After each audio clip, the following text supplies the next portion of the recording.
Yung may mga ticket po ay pakita nyo lang yung ticket. Dito na lang po sa konduktor. Ay, kala ko makakabiyahe. Ngayong araw nga araw ng linggo. Bumiyahe nga pala kami ng driver ko at hindi pa kami nakakalayo. Mukhang nagkaroon agad ng problema. Bigla kasi naglabasan yung mga indicator sa dashboard. Pagdating dito sa Paksulan sa Muson, hindi muna namin transfer yung mga pasahero. Sinubukan muna namin patayin yung makina. Baka sakaling magbago. Sayang din kasi ngayon lang kami makakabiyahe. Galing nga pala sa pagawaan tong 1993. Halos mahigit sa linggo rin na bakante. Ang buong akala namin makakabiyahe na kami ng diretso. Hindi nga pala namin ini-expect na mangyayari to. Marami kasi naglabasan na indicator doon sa dashboard. Lumalabas kasi yung check engine saka hindi nagbabawas ng AdBlue. Kaya nag-aalangan talaga kaming idiretso to. Dahil isa to sa mga disadvantage ng mga naka-computer box na unit. Mahirap na kasi baka biglang tumirik sa daan. Kapag uminto pa naman to, hindi mo maitulak. At lalong mahirap, baka abutin pa sa expressway. At nung sinubukan nga uli namin paandarin, hindi talaga uubra. Hindi ubra.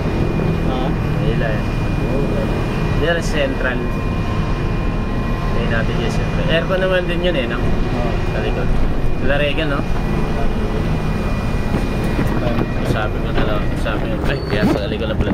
Pero po siya abutin pa sa LX. Pag tumirik ka doon.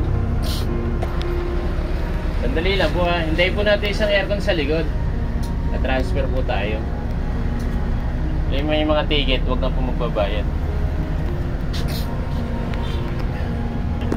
Pare, naglalabasan sa yung indicator dito sa dashboard eh. May mga lumalabas. Oh, kulay mo yung check engine tsaka yung sa AdBlue. Parang hindi nga nagbago yung AdBlue eh. Oh, di nagbago yung 54 yun. Nandito ako sa Central. Di ba sabi na rin okay na? Pinilit ka siguro yun, alam mo naman si Ritik eh. Mahirap tumirik, tsaka may lumabas na Oo, may kulay pula pa na lumabas na indicator eh.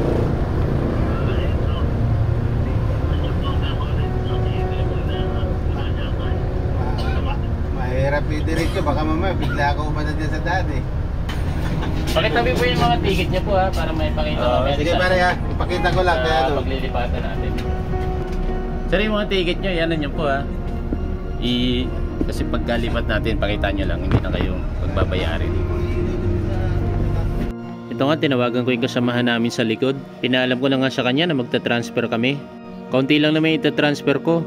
At naipon na rin yung mga pasahero dito sa Central. Balintawak na rin na, balintawak lang oh. Ban lang, ban.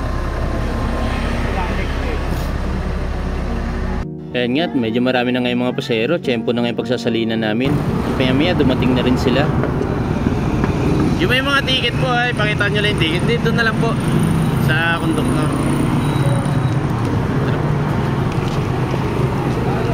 Eh, maluwag naman yan, maluwag. Wala namang gano'n sakay. Ha? Mahirap. Isa pala rin sir. Wala lang mahirapan yung pasahero. Buti ito, marami pang bakanting upuan. Kaya nga habang hindi pa kami nakakalayo at nagdesisyon na kami na magsalin, iniisip kasi namin yung kapakanan ng mga pasahero. 12 lang yun ha. 6 na Marilao, 3 Balintawak, 3 Santa Cruz. Ha? Yung indicator, labasan na yung mga pula eh, dami eh. Back job. Oo, kakagawa, back job. Nais ko nga pala magpasalamat kay driver Maranan at sa kanyang konduktor na si Regan Gonzales. Natapos naming maisettle ng lahat at naisali ng maayos yung mga pasahero. Inassist ko na rin yung driver ko para makapagpabaking kami. Boss, ano niya? Dali yan.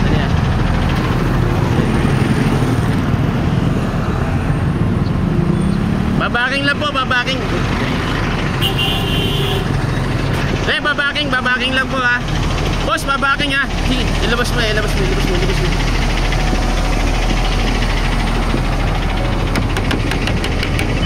Pangabutin.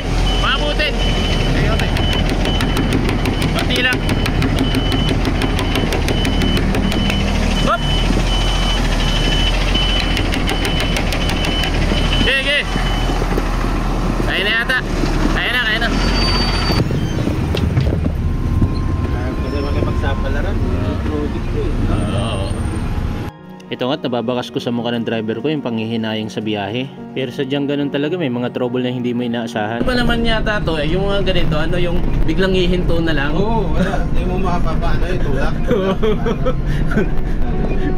Yun ang disadvantage sa mga ganito Computer box, bigla na lang hihinto Mas mabuti na hindi namin isapalaran. Kapag kasi inabot ng problema sa daan, yung mga pasahero din na mahihirapan. Mabuti na habang malapit pa lang, makapagdesisyon na kaagad. Nang sa gayon yung mga pasahero, hindi mahirapan makasakay at makakaupo pa talaga. At maiwasan rin anuman ang maaaring mangyari. Kailangan magsakripisyo na wag ituloy ang biyahe at isipin ang kapakanan ng mga pasahero.